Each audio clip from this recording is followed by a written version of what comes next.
Bonjour à tous, c'est Cyril. Donc pour me présenter un petit peu, voilà, Dieu m'a touché il y a environ 7 ans. J'ai été percuté avec puissance. Dieu m'a délivré de la polytoxicomanie. J'ai touché à l'alcool, voilà, à peu près toutes les drogues qui se faisaient. J'étais alcoolique, je touchais à l'occultisme. Et voilà, et Dieu a vraiment transformé ma vie et je suis passé d'un état à un autre à tel point que certaines personnes que je fréquentais avant ne me reconnaissent plus, quoi. Ils se demandent ce qui s'est passé.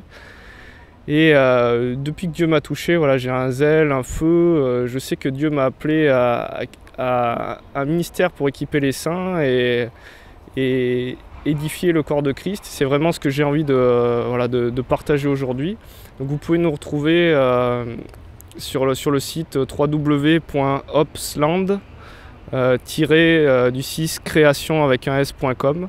Voilà, vous avez des enseignements, des partages, des témoignages de mission, un peu ce que Dieu fait. Voilà, si vous voulez un peu voir le surnaturel de Dieu. Et c'est un peu ce que je vais vous partager aujourd'hui à travers ce témoignage. En fait, il y a 3 ans après le début de ma conversion, Dieu me parlait de sortir un peu hors de ma barque, de ma zone de confort. Et j'ai dit, bon, ben, Seigneur, je suis dispo. Voilà, parle, ton fils t'écoute. Et j'ai dit, ce que tu me proposeras, j'irai. Là où tu voudras que j'aille, j'irai. Et un frère se met à me parler de mission et de Maroc, que lui part seul évangéliser au Maroc.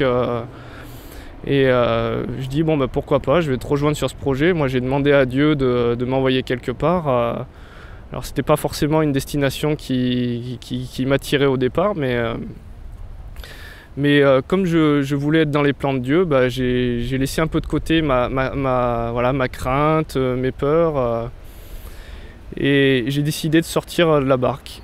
Et mon père, quelques jours avant de partir, en fait, vient me voir et me sort un article de loi parce qu'il voulait pas que j'aille là-bas. Il pensait que c'était dangereux pour ma sécurité et que j'étais un peu fou de partir. Et il me sort un article de loi qui dit que ceux qui font du prosélytisme risquent 3 mois et demi de prison, une amende. Donc de quoi faire remonter toutes mes craintes à la surface. Bon, je voulais y aller parce que je m'étais engagé avec Dieu, je voulais pas faire machine arrière, mais je suis allé quand même avec au début cette appréhension, cette boule au ventre, parce que je savais pas trop ce qui allait m'attendre, bien que j'avais déjà vu Dieu agir, un peu le miraculeux. Là pour moi c'était un pas de plus. Et donc j'ai décidé de prendre l'avion, on a embarqué avec mon ami, donc j'avais chargé mon sac d'évangiles, de DVD arabes, pour pouvoir rendre l'évangile accessible aux Marocains. Et le 3/4 de mon sac était rempli d'évangiles, de DVD. Et arrivé à l'aéroport, j'ai cette boule qui me prend au ventre comme un coup de poignard. J'étais vraiment terrassé par la crainte. Et je demande un signe à Dieu. Et arrivé à l'aéroport, je vois sur le tabac de l'aéroport une affiche de 2 mètres sur 3 de Jésus de l'Express, qui titrait Jésus, leader politique au Messie. Et moi j'ai pris comme un clin d'œil vraiment que Jésus était avec moi. Donc on a embarqué, mais mes craintes n'ont pas cessé à ce moment-là. Et puis il y avait 3 sièges dans l'avion et la personne qui est venue s'asseoir à côté de moi était justement encore en train de lire ce livre avec Jésus en couverture, comme s'il me montrait, je suis encore à côté de toi, je suis avec toi. Emmanuel, Dieu pour toi, Dieu avec toi.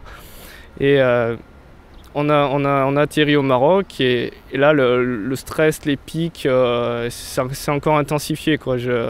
J'étais, si jamais on trouve tout ce que j'ai dans mon sac, moi je balance tout, je cherchais un plan de fuite pour essayer de me sortir de cette situation au cas où.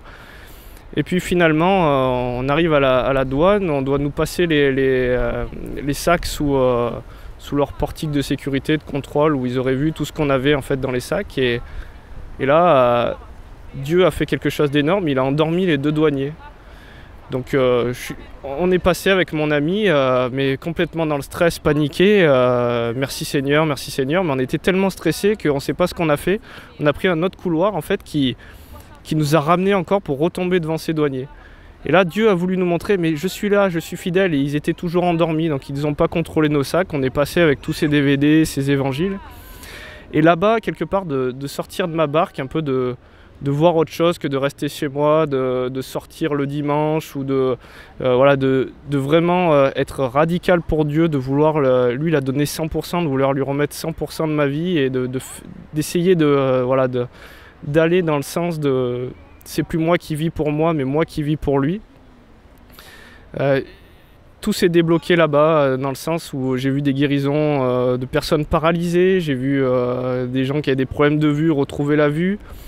On faisait des rêves la nuit parce que là-bas il y a des policiers qui sont en civil et qui se font passer pour intéressés pour mieux après nous arrêter, ou même des gens qui vendent la mèche pour un peu d'argent à la police. Et on faisait des rêves et Dieu nous montrait les personnes à qui parler, les endroits où aller.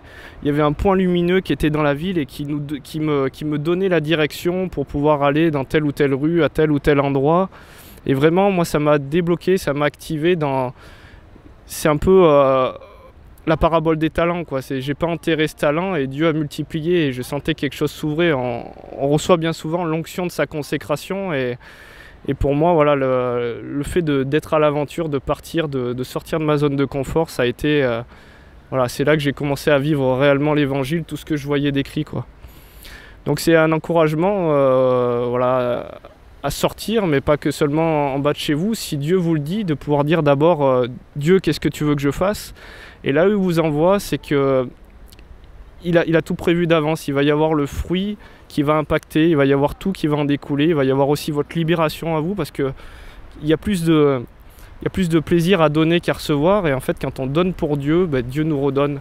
On le fait pas pour avoir, mais parce qu'on l'aime, on le fait. Et Dieu multiplie. Et Dieu multiplie. Donc voilà, n'hésitez pas à demander à Dieu qu'est-ce que tu veux que je fasse, où est-ce que tu veux que j'aille. Et quand on lui demande, il répond.